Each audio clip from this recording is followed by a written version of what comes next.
ایک شخصیت کا ذکر آج کریں گے جن کو میرے نبی پاک علیہ السلام نے فرمایا، حضور نے فرمایا، صحیح بخاری میں موجود ہے، فرمایا یہ نیک آدمی ہے۔ اور یار جسے رسول کریم کہیں بندہ نیک ہے، رجل صالح، حضور نے فرمایا نیک آدمی ہے، جو بالغ نہیں ہوئے تھے اور اس سے پہلے ہی کلمہ پڑھ لیا تھا، جو حج کے مسائل سب سے زیادہ جانتے تھے، جنہوں نے 60 سال مکے اور مدینے میں فتویٰ دیا، صحابہ ان سے فتویٰ لینے آتے تھے، جو بدر کی جنگ میں بھی گئے، احد میں بھی گئے، پر محبوب نے فرمایا عمر تھوڑی ہے، ابھی واپس جائیے۔ خندق میں شریک ہوئے اور اس کے بعد ہر جنگ میں شریک ہوئے۔ مستدرک میں موجود ہے، حضرت جابر ابن عبداللہ فرمایا کرتے تھے زمانہ بدلا تو کچھ لوگوں میں بھی تبدیلیاں آئیں، میں نے بڑی دنیا بدلتی دیکھی، پر جن لوگوں کو نہیں بدلتے دیکھا نا، ان میں یہ شخصیت ہے جو ہمیشہ ہر دور میں ہر عمر میں نبی پاک کے طریقوں پر پوری طرح کاربند رہے، اوڑھنا بچھونا اٹھنا بیٹھنا چلنا ہر وقت حضور کی محبت میں غرق ہو کے کیا۔ کون ہے بلا؟ حضرت عمر کے بیٹے سیدنا عبداللہ ابن عمر رضی اللہ تعالی عنہ، ابھی بالغ نہیں ہوئے تھے، مسلمان ہو گئے، اور زندگی ساری مصلے سے لگ کے گزاری، عبادت کی، ریاضت کی، تقوی، جد و جہد، معاملہ فہمی، جہاد۔ والد امیر المومنین ہے، لیکن صاحبزادے کی خواہش ہے کہ مجھے فوج میں بھیجو، میں جہاد کرنا چاہتا ہوں، اور جہاد بھی سپہ سالار بن کے نہیں، سپاہی بن کے کرنا چاہتا ہوں۔ سب سے پہلی بات تو یہ تھی کہ علم و فضل بڑا تھا، صحابہ ان سے فتویٰ لیتے تھے، مسائل حج سب سے زیادہ حضرت عبداللہ ابن عمر جانتے تھے، اور فتویٰ دینے میں اتنے محتاط تھے، حدیث بیان کرنے میں اتنے محتاط تھے کہ بڑا سوچ سمجھ کے غور کر کے صحابہ فرمایا کرتے تھے یہ واحد بندہ ہے کہ جو 1 منٹ سے پہلے کہہ دیتا ہے۔ سب سے زیادہ مسائل آتے ہیں لیکن 1 منٹ سے پہلے کہہ دیتے تھے اس مسئلے کا مجھے نہیں پتا، تحقیق کروں گا، اگر پتہ چل گیا تو بتا دوں گا، فوراً کہہ دیتے تھے۔ ایک دفعہ ایک صاحب نے مسئلہ پوچھا تو چپ کر گئے، سوچنے لگ گئے۔ ہمارے ہاں نا لوگوں کو حاضر جواب کہلانے کا شوق ہے، یہ شوق بڑا خطرناک ہوتا ہے۔ اگر آپ حاضر جواب ہیں تو بڑی اچھی بات ہے، لیکن حاضر جواب کہلانے کا شوق تو نہ پیدا کریں۔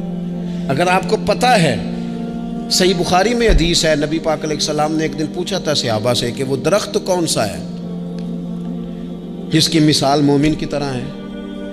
تو حضرت عبداللہ ابن عمر کہتے ہیں مجھے پتا تھا کہ وہ کھجور کا درخت ہے، اور میں نے جواب نہیں دیا۔ کیوں نہیں دیا؟ فرمانے لگے ابو بکر صدیق بیٹھے، فاروق اعظم بیٹھے، مولا علی بیٹھے، بزرگوں کی موجودگی میں جواب دیتا پھروں؟ یہ ٹھیک نہیں ہوتا، یہ صحیح نہیں ہوتا۔ یہاں تو بڑے لوگ، امام غزالی فرماتے ہیں جب میں اپنے مرشد سے مرید ہوا تو مجھے کہنے لگے بیعت میں نے کر لیا، آج کے بعد نہ تقریر کرنی ہے، نہ مدرسے میں سبق پڑھانا ہے، نہ کسی کو مسئلہ بتانا ہے۔ اور یہ بڑا مشکل کام ہوتا ہے، بندہ مولوی بھی اور تقریر ہی نہ کرے، اسے زنگ لگ جاتا ہے، اور مسئلہ ہی نہ بتائے تو بدعزمی ہو جاتی ہے۔ یہاں تو جس کو 6 مسئلے آ جائیں وہ امام کو نماز نہیں پڑھانے دیتا، وہ کہتا ہے پہلے انٹرویو لوں گا تیرا کہ تو پورا تجھے آتا ہے، پھر آگے چلے گا تو۔ اتنے بڑے عالم کو شیخ نے منع کر دیا، تو کہتے ہیں شیخ کے پاس ایک شخص مسئلہ پوچھنے آیا تو میرے مرشد فرمانے لگے مجھے یہ مسئلہ نہیں آتا۔ تو امام صاحب کہتے ہیں کہ میں نے اسے کہا مجھے آتا ہے، میں بتاؤں؟ کہتے میرے شیخ مسکرا پڑے، کہنے لگے غزالی میں تو تیرے ساتھ ساتھ اپنی میں بھی مارنا چاہتا تھا، پر تیری ابھی مری نہیں، پر تو کہتا ہے میں بتاتا ہوں۔ کچھ دیر چھوڑ دے، سارے مسئلے بتانے نہیں چاہیے، کچھ پہ عمل بھی کرنا چاہیے۔ میرے عزیز حضرت عبداللہ ابن عمر اتنا بڑے مفتی ہیں، مفتی مدینہ ہیں، مفتی مکہ ہیں، لوگ مسائل حج پوچھتے ہیں، بڑے بڑے استنباط کرتے ہیں قرآن و حدیث سے۔ ایک آدمی نے مسئلہ پوچھا تو حضرت عبداللہ ابن عمر فرمانے لگے دیر تک سوچا، دیر ہو گئی سوچتے سوچتے، تو وہ شخص کہنے لگا حضور اتنی دیر کیوں سوچ رہے ہیں؟ تو آپ فرمانے لگے تمہارا کیا خیال ہے کہ جو سوال تم مجھ سے پوچھتے ہو اور جو جواب میں تمہیں دیتا ہوں اس کے بارے میں رب مجھ سے سوال نہیں کرے گا؟ اللہ کی بارگاہ میں نے جواب نہیں دینا، تو میں سوچ سمجھ کے دے رہا ہوں تاکہ اس کا حساب دینا پڑے تو میرے لیے مشکل نہ ہو جائے۔ میرے عزیز حضرت عبداللہ ابن عمر سے کسی نے سوال پوچھا تو سیدنا عبداللہ ابن عمر رضی اللہ تعالیٰ عنہ کہنے لگے مجھے نہیں آتا اس سوال کا جواب، اور جب کہا نا نہیں آتا تو فوراً کہنے لگے عبداللہ، خود اپنے آپ سے بات کرتے ہیں، کہتے ہیں عبداللہ رب تیرا بھلا کرے، اس بات پہ ہمیشہ ڈٹے رہنا، جو بات نہ آتی ہو وہ کبھی کہنا نہ، جس کا پتہ نہ ہو اسے کبھی کرنا، جب تک پوری تحقیق نہ ہو بلا وجہ غوطہ زنی نہ کرنا، بلا وجہ غوطہ زنی نہ کرنا۔ یہاں کا ہے ہمارے صوفیاء نے، یہاں کا علم و بس کری ہو یار، ایک کوئی حرف تینوں درکار، صحیح کر کے پہلے اچھی طرح کر کے پرکھ پھر بات کر۔ تو علم بڑا تھا، تقوی بڑا تھا۔ اس کے ساتھ ساتھ پھر یہ تھا کہ غریب پروری بڑی تھی۔ ایک بندہ خیرات لے کے گیا، وہ پھر لائن میں لگ گیا ہے، اسی کیا کیدہ پلا تو پھر آ گیا ہے۔ تو حضرت عبداللہ ابن عمر بندہ دوبارہ آتا نا تو کسی سے قرضہ لے کے کہتے یار اس کو بڑی ضرورت تھی تو دوبارہ آیا ہے نا، ایک دفعہ تم ذرا دے دو، میں تمہیں دے دوں گا، اس کو دینا ہے۔ جتنی دفعہ شام کو کھانا کھاتے اتنی دیر حضرت عبداللہ ابن عمر کھانا نہیں کھایا کرتے تھے جب تک کوئی یتیم آ کے دسترخوان پہ بیٹھ نہ جاتا، نہیں گزارا ہوتا۔ اور یار کیسے لوگ کھا لیتے ہیں، اعلیٰ غذائیں کھا رہے ہیں، اور ایک طرف ایک بہن مجبور بیٹھی ہے، بھائی مجبور بیٹھا ہے، سسرالی رشتہ داروں میں لوگ مجبور بیٹھے ہیں، عزیزوں میں لوگ مجبور بیٹھے ہیں، یتیم غریب مسکین، اور یہ روز نئے سے نیا ذائقہ، جب تک یتیم نہ ہوتا کھانا نہ کھاتے۔ اور صدقات و خیرات بھی کرتے تو جس طرح ہم کرتے ہیں نا، ناراض نہ ہونا۔ کبھی کبھی نا بعض لوگوں کو بانٹتے دیکھتے ہیں تو تکلیف ہوتی ہے، آپ نے دینا تو ہے تو اگر خوش دلی سے دے دیں، عطا تو کرنا ہے تو اگر چلو صحیح طریقے سے ہو جائے، ہنس کھیل کے ہو جائے، پریشان نہ کیا جائے سائل کو، تو کتنا اچھا ہے۔ ان صوفیاء کا بھی ہم نے تذکرہ کتابوں میں پڑھا ہے جو کہا کرتے تھے اگر رب نے دروازے پہ کسی کو بھیجا ہے تو اس کا مطلب ہے اللہ راضی ہے، لیکن ہمارا لہجہ اتنا سخت ہوتا ہے۔ حضرت عبداللہ ابن عمر ایک اونٹنی پہ بیٹھے تھے، اونٹنی بڑی پیاری لگی، بڑی خوبصورت تھی، بڑی بہترین تھی، بڑی صاف ستھری تھی، تو 2-3 دفعہ اپنے غلام سے کہا یار بڑی پیاری ہے، بڑی خوبصورت ہے، دیکھو اس کا چلنے کا انداز کتنا نرالا ہے۔ آج کل بھی ڈرائیور گاڑی چلاتے ہیں تو کہتے ہیں بڑی ہلکی پھلکی ہے جی، بریکیں بھی بڑی ٹھیک ہیں جی اس کی، فلاں معاملہ بھی اس کا بڑا صحیح ہے۔ وہ اتنی پسند آئی اونٹنی تو اونٹنی سے اترتے ہی فوراً کہنے لگے اس کو نشان لگا کے قربانی کے جانوروں میں چھوڑ دو، یہ زیادہ پیاری ہے، اسے رب کے رستے میں خیرات کریں گے۔ کیوں؟ ایک باریک نکتہ صوفیاء نے بیان کیا ہے۔ اللہ کے نیک بندے کہتے ہیں کسی جگہ بھی تمہارا دل اللہ رسول کے مقابلے میں الجھنا نہیں چاہیے۔ کوئی ایسی چیز جو رکاوٹ بن رہی ہو، رکاوٹ، وہ کیا کہتے ہیں کچرا آ گیا ہے، اس کچرے کو لوگ ٹھیک نہیں کرتے، کہتے نکال دو تاکہ معاملہ صحیح رہے۔ ایک چھوٹا سا باریک سا ہلکا سا دھاگے کی طرح کا ایک ٹکڑا اگر کسی وقت گوشت کا آپ کے دانت میں الجھ جائے نا، وہ سارا ذائقہ تباہ کر دیتا ہے۔ لوگ مختلف چیزیں لے کے خلال کرتے ہیں دانتوں کا تاکہ وہ نکل جائے، کیونکہ ذرا سی بھی چیز اگر کسی جگہ رکاوٹ بن جائے نا، آپ بڑا بہترین کھانا کھا رہے تھے، زبردست غذا آپ کھا رہے تھے، ایک صرف اس میں نا ہلکا سا دانہ ایسا آیا جو سخت تھا، کچرا آ گیا، روڑا آ گیا، تو وہ سارے کھانے کا ذائقہ تباہ کر دیتا ہے۔ بعض لوگ ایسے ہوتے ہیں کہ ایک بال نکل آئے نا کبھی کھانے میں سے تو کھانا چھوڑ دیتے ہیں، کہتے ہیں یار یہ سارا ذائقہ خراب ہو گیا۔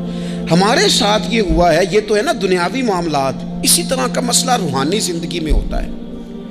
کئی دفعہ نا ہم ماننے کو تیار نہیں ہوتے، لیکن ہمارے اوپر دولت کی محبت پوری طرح سوار ہوتی ہے، وہ سجدے میں ذوق آنے نہیں دیتی۔ شہرت کی محبت پوری طرح سوار ہوتی ہے، وہ درود و سلام کا، ذکر کا، عبادت کا ذائقہ لگنے نہیں دیتی۔ وہ جو کہا تھا نا والذین آمنوا اشد حبا للہ، ایمان والے سب سے بڑھ کر اللہ سے پیار کرتے ہیں، سب سے بڑھ کر رسول اللہ صلی اللہ علیہ وسلم سے محبت کرتے ہیں۔ کیوں کہا گیا تھا؟ اس لیے کہ ان محبتوں کے مقابلے میں ذرا بھی کوئی اور محبت آتی ہے روحانی ذائقہ خراب کر دیتی ہے، ہمارا دل نہیں لگتا، ہم بور ہوتے ہیں، ہم پریشان ہوتے ہیں۔ مسئلہ یہ ہے کہ جس دل میں صرف رب رسول کو ہونا چاہیے تھا وہاں شہرت آ گئی ہے، شہرت کی محبت آ گئی ہے، دکھاوا آ گیا ہے، مال آ گیا ہے، کئی قسم کے ہم نے بت معاذ اللہ اکٹھے کر لیے، اور پھر وہ ساری کیف مستی آئے، یہ کیسے ہو سکتا ہے؟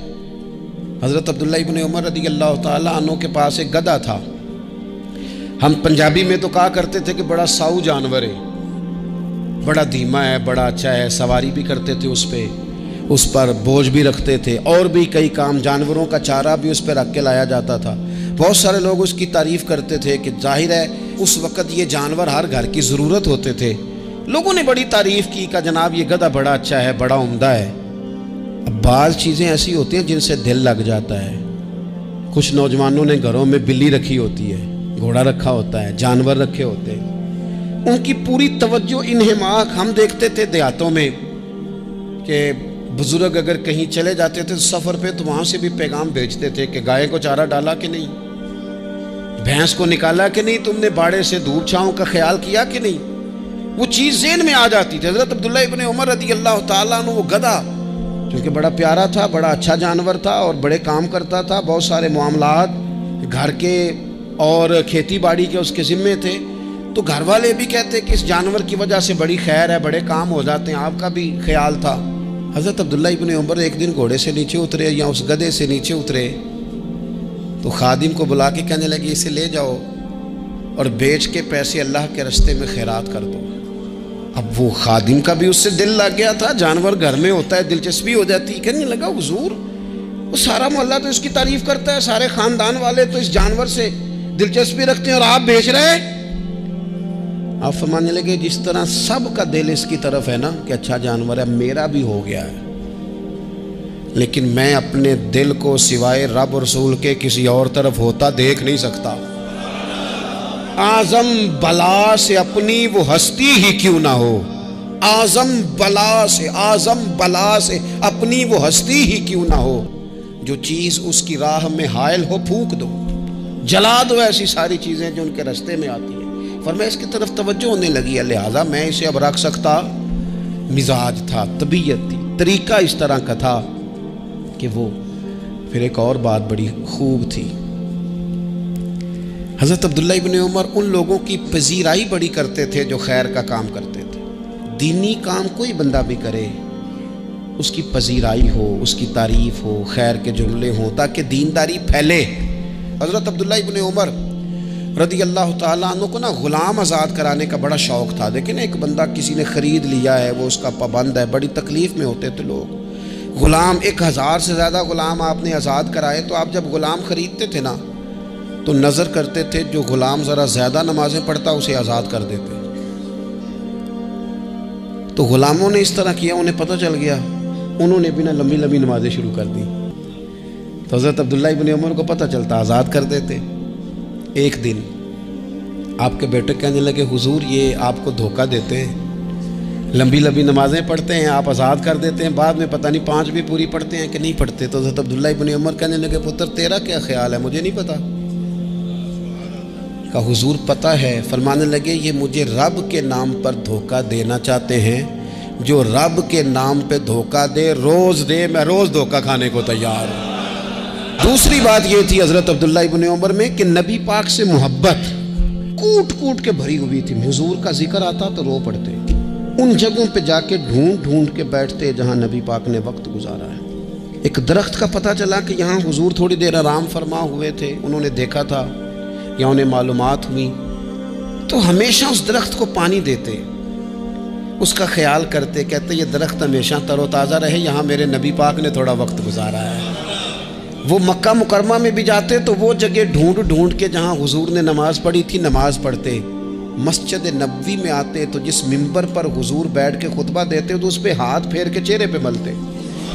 حضور کی قبر انور پر حاضری دیتے، السلام علیکہ یا رسول اللہ کہہ کے اس بارگاہ عالی مرتبت میں حاضری دیتے. حضرت صدیق اکبر کو سلام کرتے، حضرت عمر کو سلام کرتے. پیر سن ہو گئے ایک دفعہ چلتے چلتے تو کسی نے کہا جس سے سب سے زیادہ پیار ہے نا اسے پکارو، پیر ٹھیک ہو جائے گا. تو فوراً کہنے لگے یا محمد صلی اللہ علیہ. اور یہ امام بخاری نے لکھا ہے الادب المفرد میں، خود امام بخاری لکھتے کہ حضرت عبداللہ ابن عمر نے یا محمد کہا اور ان کا پیر سویا ہوا ٹھیک ہو گیا.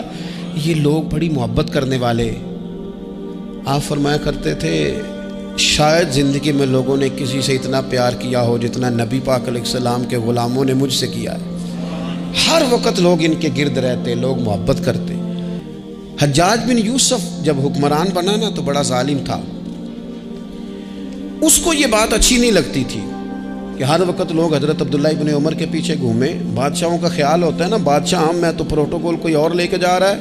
اس نے ایک دفعہ جمعہ پڑھاتے پڑھاتے معاذ اللہ حضرت عبداللہ بن زبیر رضی اللہ تعالیٰ عنہ کے خلاف کوئی بات کی، تو حضرت عبداللہ ابن عمر اگرچہ بڑے صلح جو تھے، صلح پسند تھے، لیکن اگر حق کی بات ہوتی اور اس طرح سے ہوتی کہ کوئی بڑی غلط بات کرتا تو پھر ٹوکنے میں بھی بڑی جرت کا مظاہرہ کرتے۔ ایک دفعہ اہل کوفہ نے آپ سے مسئلہ پوچھا نا، چونکہ آپ مفتی تھے، لوگ مسئلے پوچھتے، تو انہوں نے پوچھا حضرت عبداللہ ابن عمر سے کہ مکھی اور مچھر کا خون لگ جائے تو اس کا کیا مسئلہ ہے، کپڑے ناپاک تو نہیں ہوتے؟ تو سوال کا جواب دینا چاہیے تھا نا، ہوتے ہیں کہ نہیں ہوتے؟ تو فرمانے لگے حسین ابن علی کا خون بہا کے اب مکھیوں کے خون کے مسئلے پوچھنے شروع کر دیے۔ اب تمہیں یہ والا خون نظر آنے لگا ہے؟ حضور کی اولاد پاک کو شہید کر کے اب ان مسئلوں میں آئے ہو؟ میں خیال نہیں آتا تمہارے دلوں میں گھٹن ہے حضور کی اولاد کے لیے اور دین کے مسئلے پوچھتے ہو؟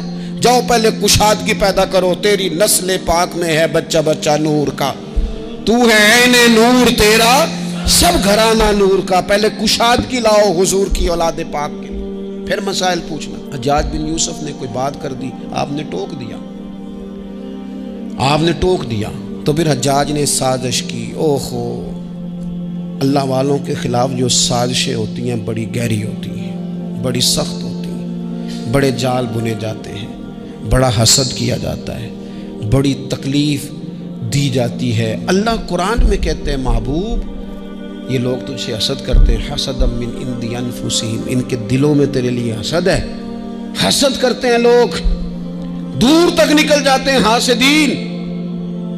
حجاج نے کیا کیا؟ اس نے ایک شخص سے کہا کہ زہر والا خنجر تیار کرو جو زہر میں بجھا ہوا ہو، اور چونکہ حج کے موقع پہ بڑا رش ہوتا ہے لہذا حج کے موقع پہ لے جانا۔ حضرت عبداللہ ابن عمر جب تمہارے پاس سے گزرے، بادشاہ میں ہوں، لوگ ان کے پیچھے، جب وہ تمہارے پاس سے گزریں تو ان کے پیر میں چبو دینا۔ جب لوگوں نے ایسے عالی مرتبت لوگوں کو نہیں بخشا، اتنے بڑے لوگ محفوظ نہیں رہے تو ہمہ چما کس کھاتے میں؟ آج کس بات کا شکوہ کرنا؟ حضرت عبداللہ ابن عمر اس کے پاس سے گزرے تو اس نے پیر میں چبو دیا خنجر، وہ زہر آپ کے جسم میں پھیلا۔ جب شدید بیمار ہوئے تو حجاج تیمارداری کرنے چلا گیا۔ یہ دیکھو، یہ دیکھو، دوستی قاتل سے بھی مقتول سے یارانہ بھی، خود چلا گیا اور جا کے کہنے لگا جی اگر مجھے پتہ چل جائے نا کہ آپ کو کس نے یہ زخم دیا ہے تو میں سخت انتقام لوں گا۔ تو حضرت عبداللہ ابن عمر نے بھی بڑا منطقی جواب دیا، فرمانے لگے مجھے اسی نے زخم دیا ہے جس نے حج کے موقع پر کسی کو خنجر لانے کا مشورہ دیا تھا، اسی نے مجھے زخم دیا ہے۔ گویا فرمانے لگے ظالم تو خود ہی یہ کام کرتا ہے اور خود ہی تو تیمارداریاں کرتا ہے۔ حضرت عبداللہ ابن عمر شہید ہو گئے، مکہ مکرمہ میں آپ کا مزار بنا دیا گیا۔ تقریباً 1500 کے لگ بھگ 1600 کے لگ بھگ آپ سے احادیث مروی ہیں۔ زندگی حسین گزاری، حضور کی خوشبوئیں ہر وقت آتی رہیں۔ حضرت عائشہ صدیقہ، حضرت حذیفہ، حضرت جابر بن عبداللہ، یہ تینوں جلیل القدر لوگ کہا کرتے تھے حضور کے بعد زمانے کی تبدیلی سے بڑے لوگ تبدیل ہوئے، لیکن جو لوگ حضور کے طریقوں پر پوری طرح قائم رہے ان میں بڑا نام حضرت عبداللہ ابن عمر کا ہے، بڑا نام۔ رات بھر عبادت کرتے اور دن کو ظہر سے عصر تک اللہ کی یاد میں مصروف رہتے۔